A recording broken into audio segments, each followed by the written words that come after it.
Ajalli chillaydi jiroq joylarga. Ruhimni jismimdan qilmoqda juda. Yuragimni qaplaydi behush o'ylarda. Ona mehriga qonmagan salbiy yurak, hayot armonlar ichida nimjon yotidi.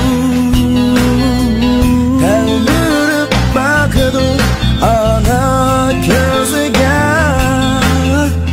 qutqazg'in otajon, qutqaz onajon.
Sahavatli qo'llarning aşkın dünya,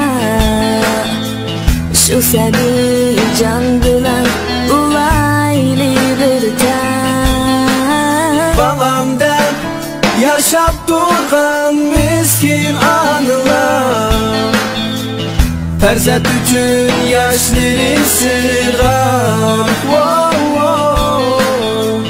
Bu yoshda gillisun illiq dillar, manglagan miskinlardan ahilgin duo.